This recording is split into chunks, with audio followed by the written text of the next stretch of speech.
ఆనాడు కాకతీయుల మీదనే కత్తి దూసిన వీర వనితలు సమ్మక్క సారలమ్మలు.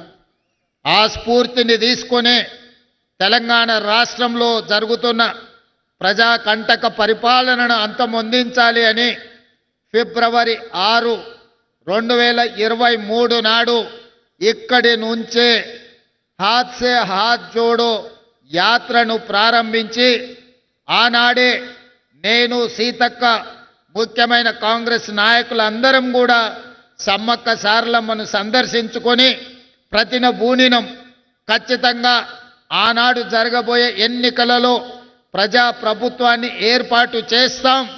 ఆ ప్రభుత్వంలో సమ్మక్క సారలమ్మ ప్రాంతాన్ని ప్రపంచానికే ఆదర్శంగా ఉండే విధంగా గొప్పగా అభివృద్ధి చేస్తామని చెప్పి ఆనాడే మాట ఇవ్వడం జరిగింది.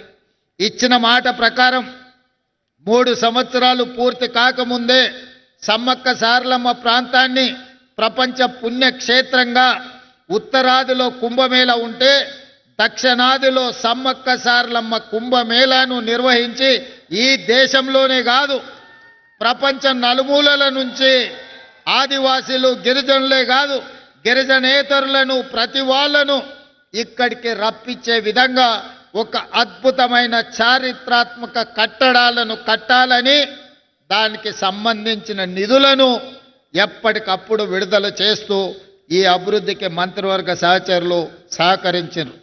దేవాదాయ ధర్మాదాయ శాఖ మంత్రిగా శ్రీమతి కొండా సురేఖమ్మ ఈ జిల్లా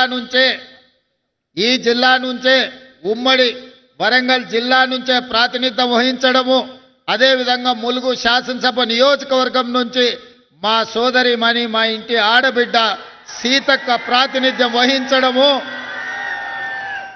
ఈనాడు 2 ఆడబిడ్డలు తల్లి బిడ్డలైన సమ్మక్క సారలమ్మ జాతరకు గొప్పగా ఏర్పాట్లు చేయడం నిజంగా యాదృచ్ఛికమేమో కానీ ఇది దైవాపేక్ష అని నేను భావిస్తున్నా.